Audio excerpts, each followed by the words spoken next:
Well, we've reached the halfway point of the Australian Championship group stage, and it's shown no signs of slowing down, this competition that has gripped life outside the NPL by the balls. And unfortunately, this weekend, that was taken to very, very quite literal meanings of the phrase. But even so, the good, the bad, and the squirrel grippy, we're excited to talk about all of it on this week's edition of the Second Ball. You've got the two Lachies for company, myself, Lachie Flannigan, and Lachie Avil. I'm going to call you Mr. Roundball every single time, so I'm going to call you Mr. Roundball again.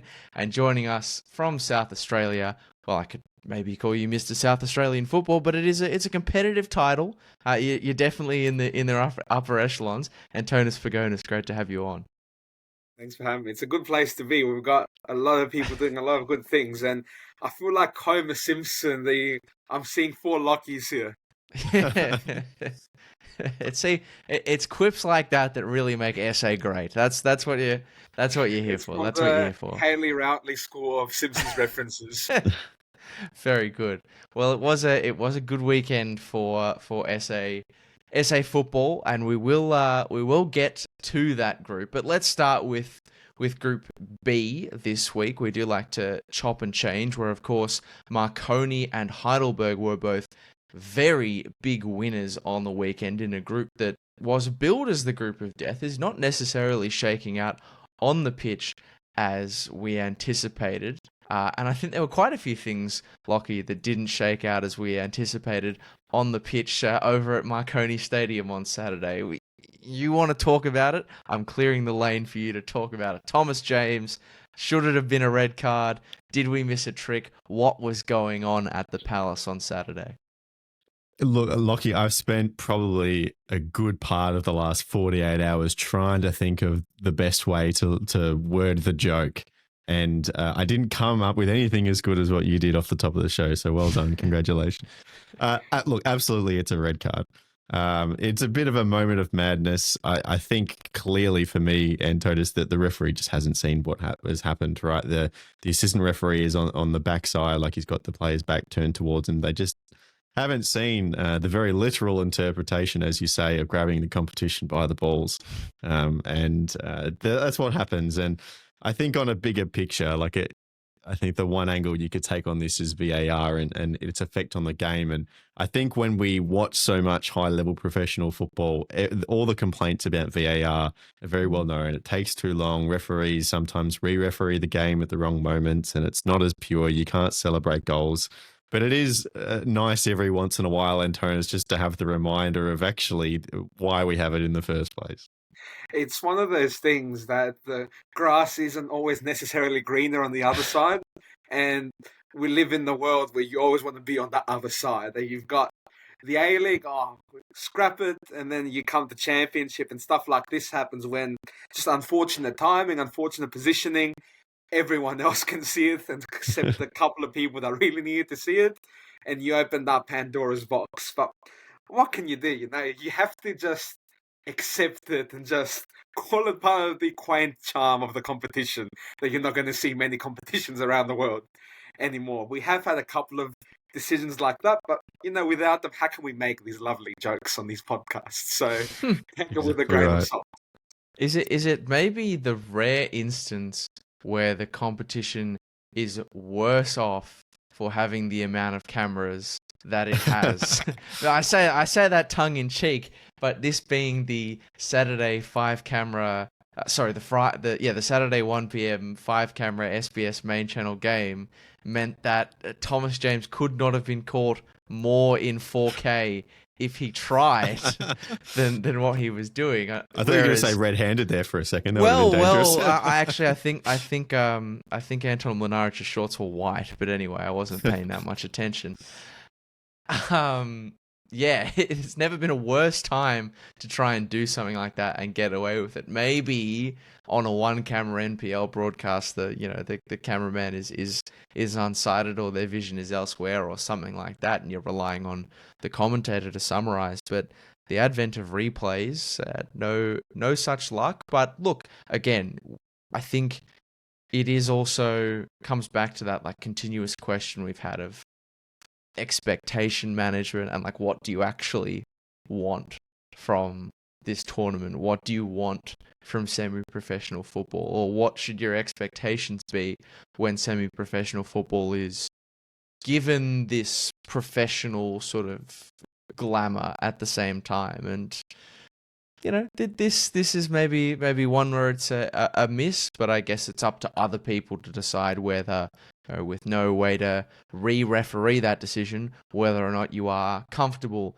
taking the good with the bad. And I actually, this is a bit of a random segue, but one of the things that I thought was in a similar vein, in a nice way, is I thought it was quite endearing that, one of the aspects of semi-professional football is its imperfection. Now, the absolute goalmouth scramble late on in this game where Dylan Ryan makes 3 or 4 of the most heroic defensive blocks that you'll ever see to deny Marconi. In the end, I think it was 5 or 6 shots in a row before William Accio blazes away. Like, that is a moment of, in some respects, not the highest quality of football. And I often see those sort of clips do the rounds online, and the first thing people will go to is to slate the quality of the football they're watching or the league with which it's associated. But I just sort of found it quite endearing that most of the commentary around this I saw was just people seeing it for what it was, just like a hilarious, like crazy moment. And no one slandered the competition or said, "Oh, the players are terrible." Everyone just sort of thought it was funny, and I thought it was good that from a social perspective, like the league leaned into that, the broadcasters leaned into that. I think if you are going to be a semi-professional product, part of that semi-professionalism is flaws, and how you respond to that is really important, and not taking yourself too seriously. Being able to embrace the bad bits with the good bits, or I don't know if this was bad, but maybe less impressive, I think is really, really important. Yeah. It's part of the charm of it, isn't it? And to be honest with you, in a country where our professional league also has its imperfections, it's almost like we're a bit accustomed to it. The good old peak A League. So it's what we. Again, I'll use the word accustomed to it. You do like a bit of a moment of madness here. And a lot of these sides are quaint to the audience. We don't know. A lot of the average fan doesn't know who is in that backline, who's in that team. So that's how you build narratives. And when he comes to visit the team, they come to visit the team, your local team is, for example, Metro Stars here, if that happened eventually. You can point out, oh, that's the guy with 4 or 5 goal line clearances. That's how you build the narrative. So it's got its beauty to it, Yeah, absolutely. Speaking of beautiful moments, well, that one maybe wasn't one at that end of the goal. I think one that we did get in this game, as we sort of nod towards that continued theme of this competition and the opportunities it represents for people. No player has gotten to take that opportunity by the horns more than 17-year-old Noah Anderson, who became it's very funny with all these historic moments. I remember when I was calling the Apia Sydney United game when Max Court came on at 16 years of age. I was like, well, he's just made history. He's the youngest player. It's like, well, he's also the first player who's 16. So it's like a little bit tongue-in-cheek with all these records because there's literally no precedent. But, what an opportunity for this guy to announce himself to the rest of the world on such an occasion, because it was an amazing finish, and it wasn't like that is a small thing, but that can be the difference between if this is a kid who wants a full-time professional opportunity, wants to get into an A-League academy system. Not that that's always the be-all and end-all, but if it is, that sort of finish, that sort of moment is the difference between someone not giving you a passing attention and a scout going to your next 3 games. Mm-hmm. Because we've seen glimpses from him off the bench in all 3 of the games that Marconi have played now, but that was a sort of stand up and make your name known. And this was a kid who before this was barely even known in New South Wales circles, let alone around Australia. I'd heard a few murmurs about him when he scored for SD Raiders to knock Rockdale out of the state rounds of the Cup here. But he's come to Marconi and now sort of created this piece of history for himself, Lachie, on the national stage. Yeah, he has. And there's two parts of it, right? There's scoring the goal and actually knocking the ball into the net, but obviously like the choice to shoot as well. Like that's such an easy situation for a young player to just try and find the square pass and give the responsibility onto someone else, but he didn't do that. And he converted his opportunity and scored the goal. And a prime example of exactly what we've been talking about for the last 3 weeks is this competition being that platform. And you're right. Look, we've seen it with the Australia Cup, which is probably the appropriate comparison, right? Because that is a competition where you see players from the state leagues that come up and they often do just get that one moment. And then maybe that's all people get a look at them before they're seriously considered for something like an A-League contract. But he's put his name up and now people are going to know, as you say, he's got 3 more games left in the group stage, where hopefully he's going to get some more action and more opportunity to impress. And he's going to be able to go into that game, knowing that their eyes are on him. So it's a perfect example of pretty much everything we want this competition to be from an individual's perspective. And that's where you take those imperfections we talked about before, because whatever the financial issues are, whatever the murmurs are, that's what you get. It's another national competition. We do not have enough professional opportunities in this country. So to be able to have that in a sustained way, because again, like you say, it's not like he scored the goal and his team went home.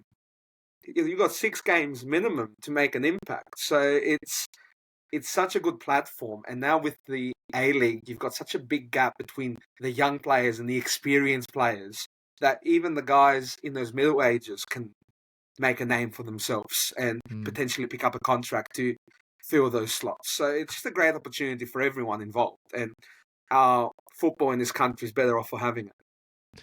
Yeah, I think that middle age portion of the players in this bracket is a really interesting one, actually. Probably hasn't been talked about enough, those players who are coming into the peak and still have 4, 5, 6 years of football left to give. Let's touch quickly on the other end of the games in this group, which is, of course, a result that at halftime made my eyes do the cartoon character style pop out of their head before they eventually retracted back into their sockets as Heidelberg raced out to a 6-0 halftime lead and then put the cue in the rack and allowed South Hobart to pull one back before the full-time whistle in head coach Max Clark's final game in charge. Lachie, this was a result that maybe did raise a few eyebrows in terms of the Tasmanian offering in this competition. They were impressive from an off-pitch perspective in game 1, and probably a little bit, probably quite competitive on the pitch against Wollongong, but the last 2 weeks things have sort of been much more tough against very tenured opposition. What do you make of the last couple of weeks and the commentary around it? I think South Hobart are somewhat unfortunate with their fortune in the fact that they have won the NPL Tasmania and they've qualified for this competition. But I think the reality is that anyone who made it through from Tasmania was going to struggle. And so 6-1 against Heidelberg reads pretty poorly, but I don't see it really as a negative thing. In the very first episode, Lachie, we talked about this season in particular just answering a lot of unanswered questions. And seeing the consistent gulf between different NPL competitions was one of those questions. And what we hope this competition will do is then incentivize development, right? So you imagine teams like this who have been playing in these local comps. We probably thought Canberra were going to be the same. We were probably a little bit surprised by how competitive they've been. But to go and win your local state competitions and then to go around next year, sure, you always want to improve your standards. You want to play better. You want to develop better players. But the pain that will come with a loss like this is a better motivator than anything in the state leagues will be. And so this is a question that is now answered. And now a team like South Hobart and some of the other competing teams from the smaller states are going to go, this is the opportunity. This is a really good carrot on the end of the stick for why we want to improve what we're doing. And if we can get to that point where we can be competitive with these other teams, then we're going to be rewarded for it on a much grander scale than just our local state competition. And sorry, I'll just add quickly that, to be honest with you, on the pitch, other than that game, I'm actually been a bit surprised with how competitive some of those clubs outside your Sydneys and Melbournes have been. From an Adelaide perspective, I think when this process for a national second division started, it was the local clubs here were really caught out by the financial requirements to be a foundation club. And I think really that's where clubs outside those big cities have the work cut out for them. This is what clubs here are building for, because when you see what the big dogs in that competition have available to them when it comes to the finance, the support teams, that they don't just volunteer, they actually pay for, you realize where the gulf is and where you need to work towards. So again, I think it's opened the eyes for a few people, not just on the pitch, but definitely on the pitch as well, what you need to have to be a mainstay at this level.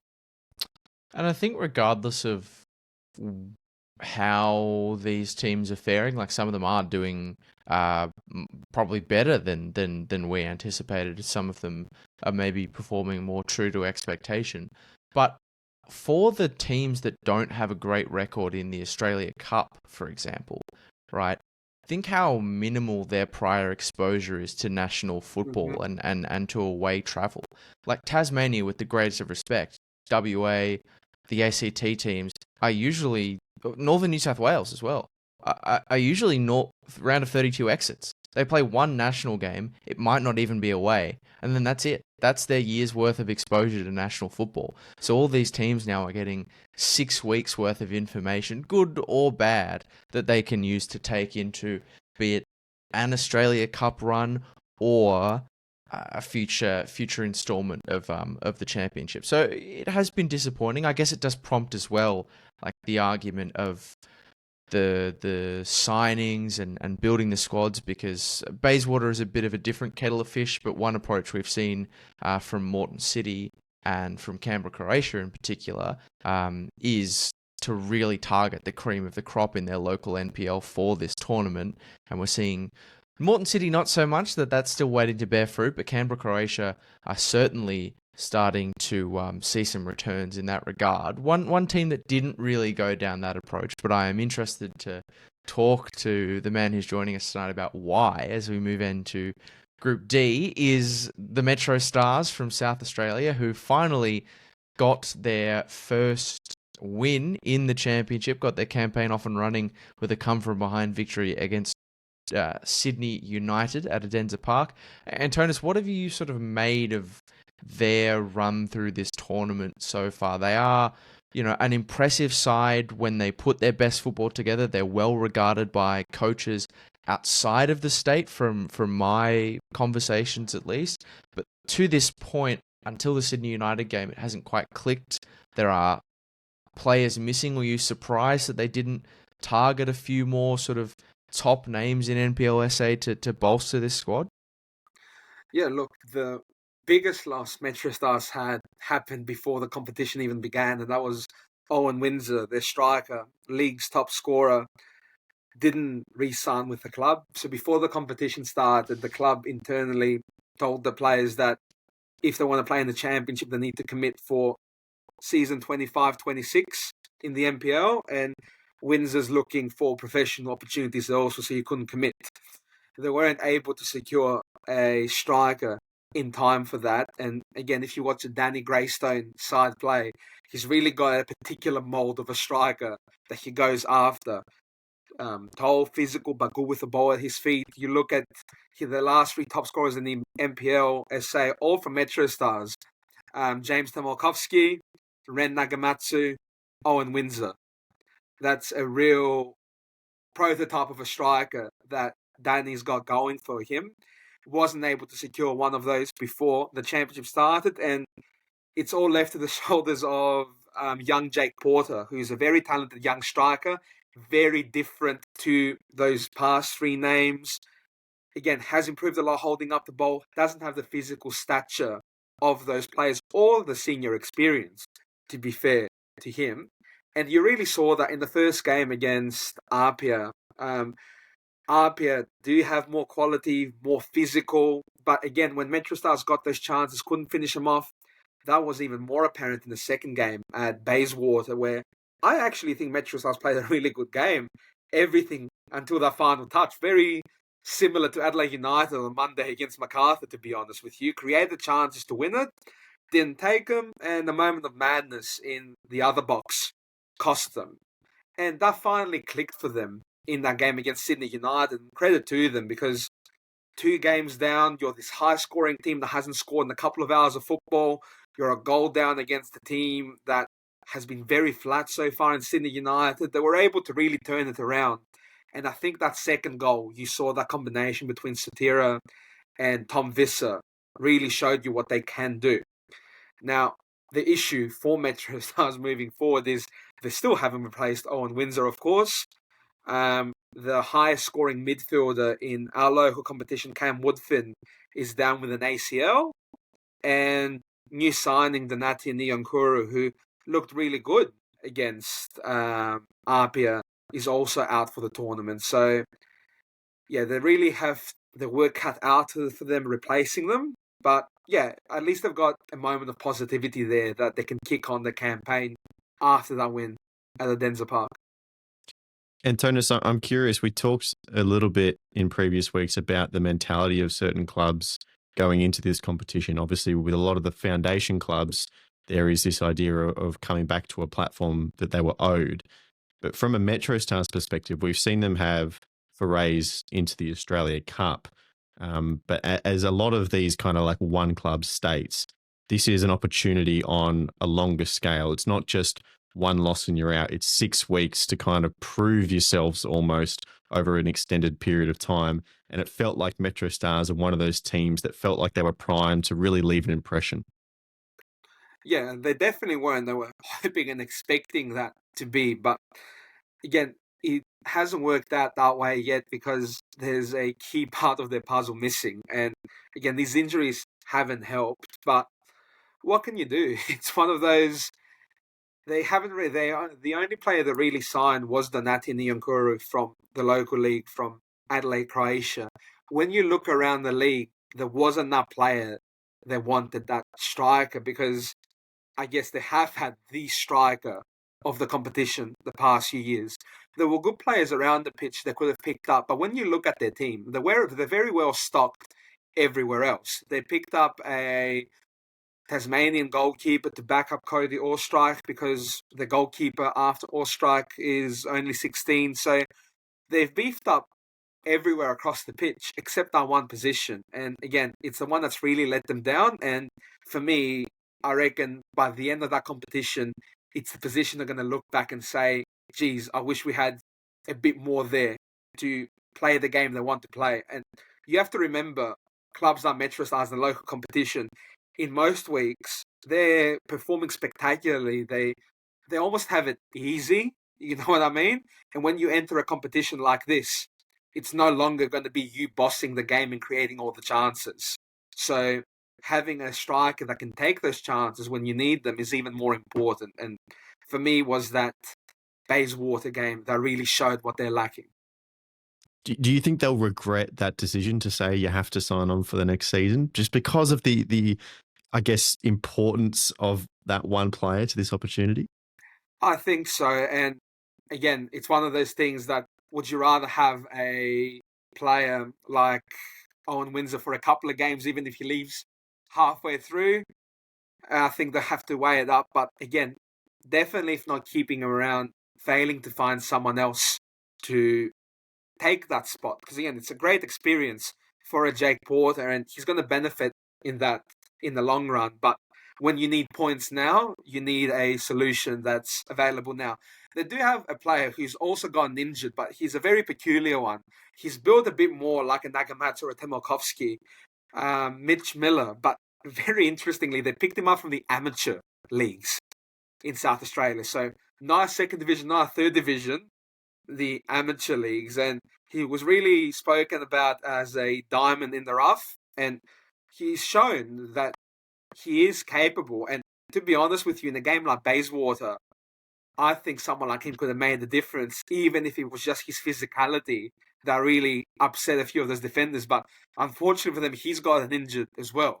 Hasn't made much of an impact yet, but in the situation they're in now, you almost wonder, are you better off getting someone like him in to bang up their defense and let Jake Porter run against tired legs towards the end where he really made his impact in our NPL season? Because, again, unfortunately for Porter, he was really being thrown in the deep end here because he started the grand final because Windsor had a bit of a knock. But again, Windsor came in at the hour mark and really started making a difference there.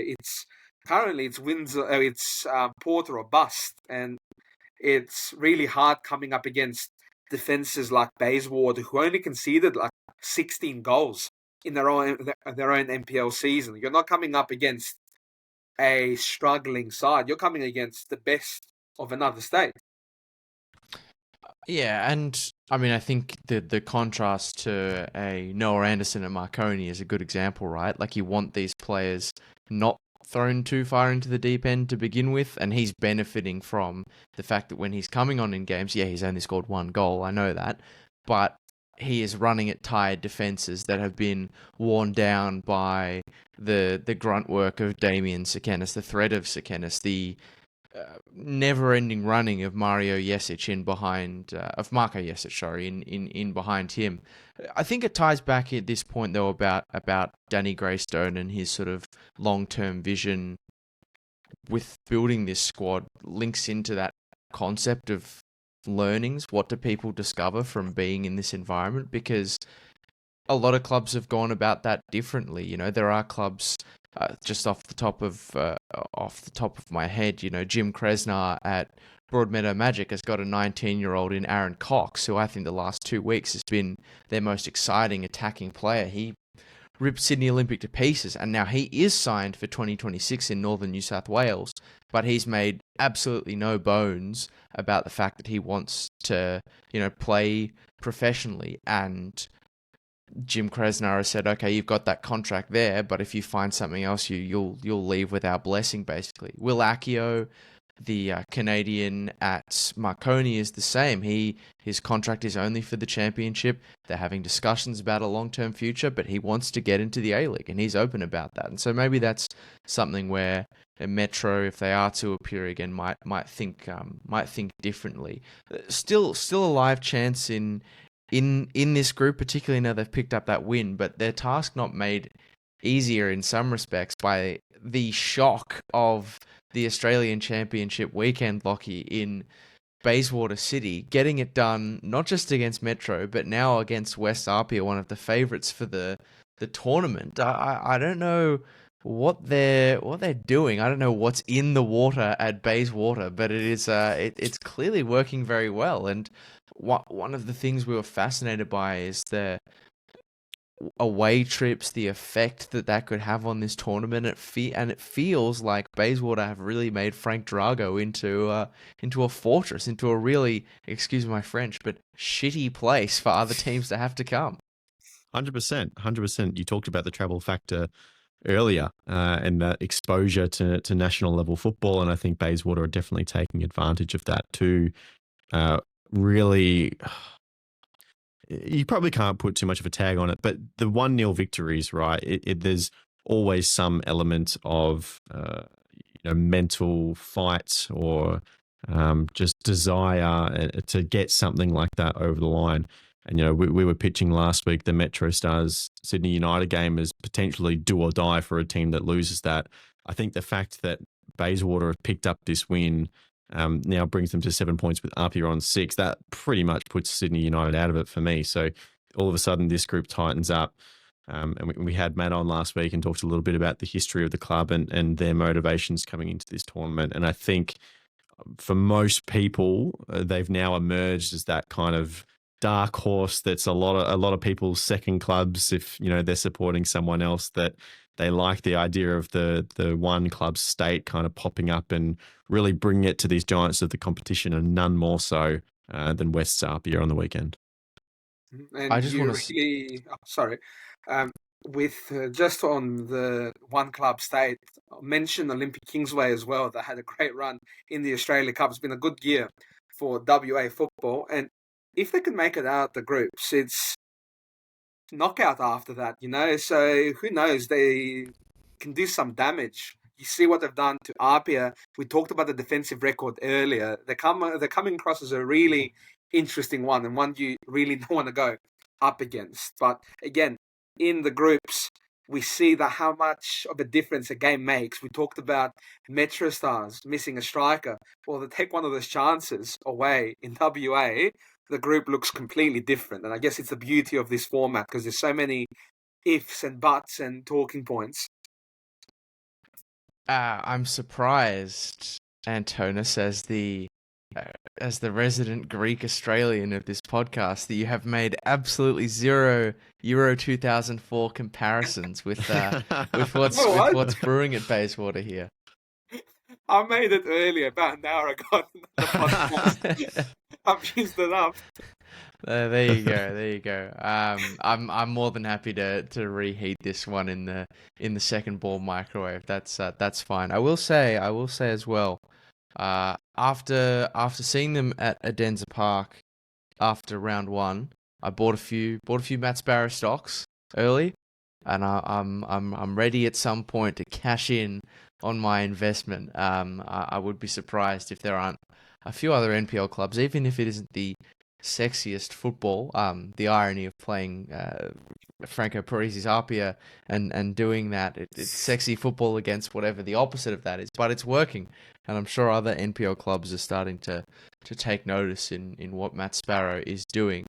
Just on the Apia front, obviously a disappointing result for them this game. I have every faith that on the pitch they will dust themselves off, but off the pitch, one thing, Lachie, that was interesting for us last week is that sort of piece around clubs thinking outside the square as to how they use this opportunity. We've seen Apia already make good strides with their in-game entertainment. They had, pre-game entertainment, having Evangeline Victoria at Leichhardt Oval. We had the suited and booted guys on the road with Avondale last week. Another interesting influencer partnership has come across our desk, because who else should be spruiking this game on Saturday against Metro at Apia than Sushi Mango, the one of the foremost Australian content creators out there. Yeah, absolutely. I think it's great. You were saying before the record as well, you've also seen like a Bruno Fornaroli bus driving around. I look. I remember seeing it when I did my morning phone check, and sometimes those can be quite drowsy. Sometimes you see things that weren't actually real, but I'm pretty sure I saw I'm not sure whether it was an Avondale purchase thing or whether it was an Australian Championship purchase thing, but it was Bruno Fornaroli on the back of a bus, and it said something like "Bruno's in, are you?" or something like that. Mm-hmm. So if that was real, if that wasn't just a 6 a.m. drowsy returning to consciousness fever dream from me, bravo to look again. Sushi Mango might not be every person's cup of tea, right? But bravo to these teams for thinking differently about how they can promote these fixtures and how they can make the most of the very limited window. Let's face it, it is a limited window that they have. And to that end, I'll be very interested to see what the crowd is at Metro Stars. At Apia v Metro Stars on Saturday, because obviously 4,000 was great against Sydney United. This is not another New South Wales team. It's not an established rivalry, but I feel like there will still be some people in the inner west, particularly after what we saw with Sydney FC and the vibes of them playing at Leichhardt as well. We might still get a good turnout to that game. And on that topic, I'm delighted to report, Lachie, that even if they didn't get their desired win, Preston delivered once again on the crowd front. A tidy 5,500 through the gate for that Friday night blockbuster against Avondale. Well, blockbuster before the game, in the game, not so much. Yeah, look, what was the line last week? You expected that it might be one of those Preston crowds, and it certainly was. It had all of those kind of big market NPL games feel about it. Had the pleasure of experiencing one or two of them firsthand now throughout the year, and they do it better than a lot. And it's not just the numbers through the door as well. There's a really nice atmosphere at the ground. We talk about purpose-built stadia a lot, and we'll probably bring it up again when we get to Moreton City, the endless drama over in Queensland. But same as South Melbourne on opening night, same as Wollongong when they played their first home game. It's just such an imperfect encapsulation of what a second tier should be. It's boutique stadiums with passionate fans who are connected to the community, who show up for their team. And you're right. There's a very large argument to say that Preston kind of didn't repay that faith, because with all those big crowds and big support comes expectations. And they had several chances to win this game, and they didn't make the most of them against their fiercely competitive Victorian opposition. So with all that support and with all the eyes on the competition, again, breathes that expectation of what you should achieve. So Preston are one of those clubs, again, where off the field, they're doing a lot right. But to really put your foot forward, you've got to be doing it in all aspects. And unfortunately, 2 points after 3 games. And you could argue the football as well. But look, it's like what Antonis said earlier, the format and the peculiarity of it is it's little things like hitting the crossbar that takes 2 points away that completely changes the makeup of the group. The one advantage, and I know you've talked about this elsewhere as well, is that they didn't blow a lead this time because they didn't establish it in the first place. But yeah, a very tight affair between the two sides, and running out of time now for Preston halfway through the group stage. Can't cough up a lead if you never take one. That's genius behavior right there. I will say this group feels to me like another tick in the column of the format, not just in terms of the competitiveness of the group. I think that's exceeded expectations, but just the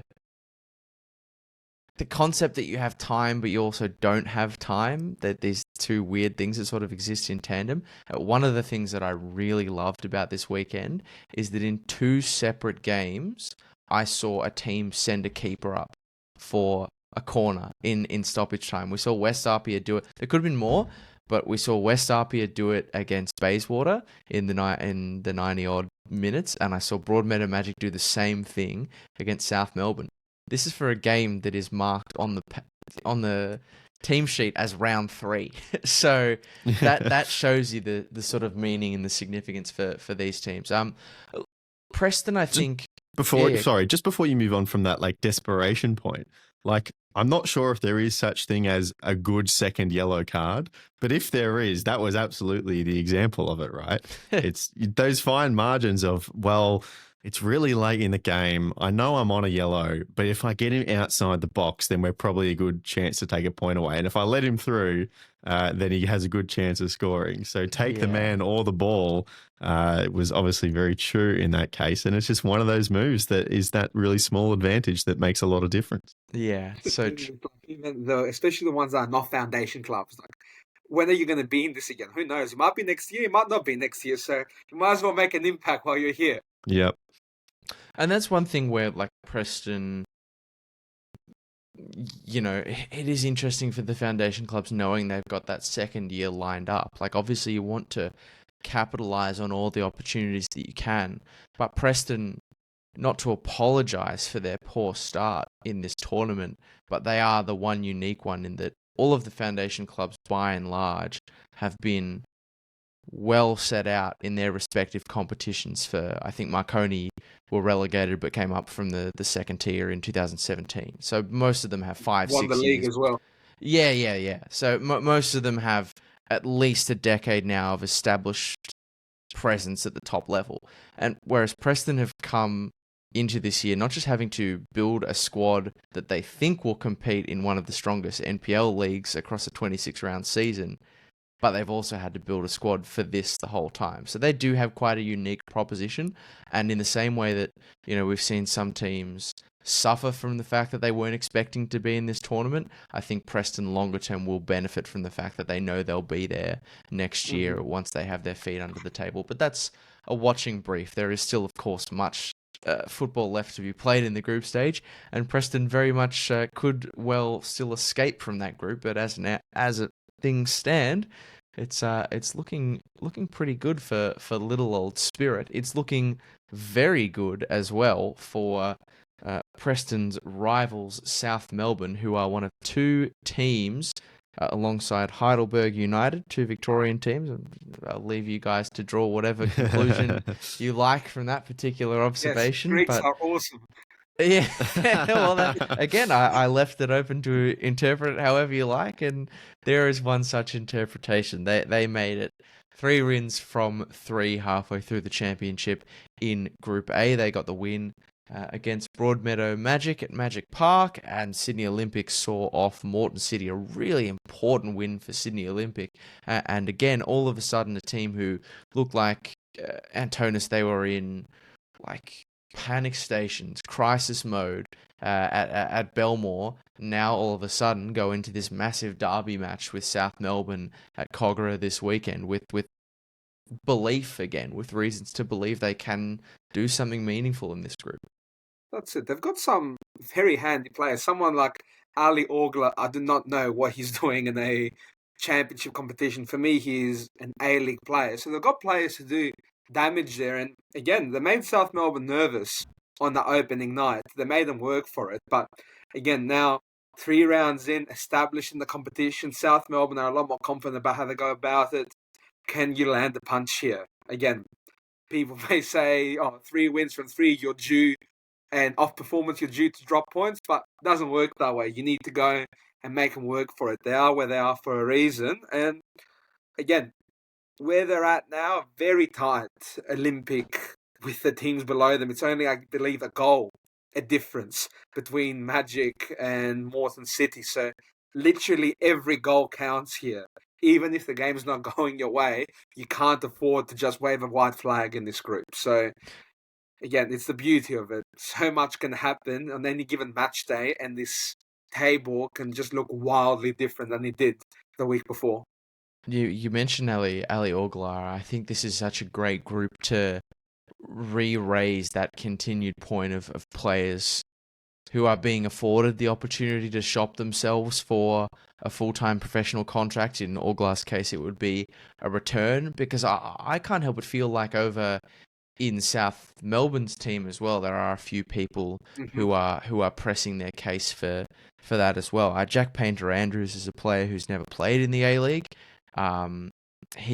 He has had his issues with injury, but as we're seeing now, a fully fit Jack Painter-Andrews is one of the NPL's best fullbacks. But the other person I think who needs mentioning, Yuki Uchida, is one I'd like to say, but you just... A-League teams looking at visas from the NPL, I think there is always a bit of a stigma around that, and in some cases, I guess it's justified. But Lachie Seb Pasquale is, again, he's another player who it's never a case of ability, of quality, it's a case of fitness, of availability for him, but he has put together 270 minutes of football, 390s back to back to back, where he is running the show in midfield for South Melbourne. And for someone whose full-time professional career had to come to such an unfortunate sort of hiatus, he is building the perfect sort of momentum to put his case for a potential January move or something like that. Yeah, and the 2 examples that you've given show both ends of the spectrum. So you have Painter-Andrews, who is that NPL product who at his best is putting his case forward for the A-League in that step up. And then in the case of Pasquale, and I think you could also lob Ollie Laval into this category as well. Obviously very unique circumstances with Western United, but coming that step down and then having the championship as that middle ground for the relaunch back up, right? And you're right, Pasquale has been exceptional, Laval as well, really running the strings and having that opportunity. Again, we've talked about this before, but in the time frame of October through to December leading up to that January transfer window works out really, really well for these players. So shop window, not just in terms of the step between the NPL and the A-League Antonis, but the timing of it really couldn't be more perfect as well. Mhm. And again, it would be remiss of me being on this podcast without shoving my agenda through the door, because South Melbourne does have someone I think could play in the A-League. Tom Giannakopoulos, new signing. Hmm. Hashtag SA great. Again, when he moved to Melbourne, to Dandenong City, we're very excited here that he'd be going into a competition again at a very high level. And again, he's been recognised with the move to South Melbourne. I don't know what Adelaide United are doing with two senior centre backs and untried teenagers behind them when you've got someone like that available. But hopefully, some really good performances can get him a look through the door. If not here, somewhere else, because he's someone that for years, anyone that's watched our local NPL has been able to say this kid's going to be doing this professionally at some stage. So fantastic seeing him in this competition. He's one of the few players in Victoria who have their own dedicated fan club, the Tommy G fan I club, love that it. they pop up occasionally on Twitter, which is testament to how good he is. Anyone else who want to submit, for those who may be only dipping their toes into the championship, or maybe have only been looking at one team, one group of other players that people should be watching for the next 3 weeks? Yeah, I'll go again with South Australia, because another one, I just didn't understand how Hamish Gale has not played in the A-League. Hmm. He won the Cockerell medal a couple of years back. Finally got recognition by winning our medal here in South Australia for the best player in the league. Just super consistent. Probably wasn't his best game against Sydney United, but still managed to be a key player in a big victory. But again, just someone that I really, really think deserves an opportunity at a high level. Not to be the best player in the A-League, for example, but to be a really good player for a team that needs a midfielder that can do a bit of everything. Yeah, for me, it's Anthony Lesiotis. And again, he's another one with that A-League experience. But for all the talk of, the Bull Archers, the Sabit Ingors when he was at the club, on loan from the Mariners, even Ben Collins in defence, for me, Lesiotis is the most important player in that team. He just pulls the strings in midfield so reliably and rarely makes a fault. And we didn't see this as much in the Australia Cup, so people might not be too familiar. But when they played in the NPL Victoria, their strategy was a lot different because they were obviously allowed to have a lot more of the ball. And they're very unique in the way that Anastasiadis wants them to build up in terms of having really aggressive fullbacks, and Yaron Souza playing a big part as well. So that puts a lot of importance on Lesiotis to be the pivot in midfield that can distribute and do it reliably and not cause turnovers when you have numbers committed forward. And he played that role to a T. So for me, he's absolutely someone that come January, if any A-League team is having a hole in defensive midfield, they should definitely be looking at. He was my vote for player of the season in Victoria. Like I thought, in a very good Heidelberg team, I thought he was the fulcrum of that team.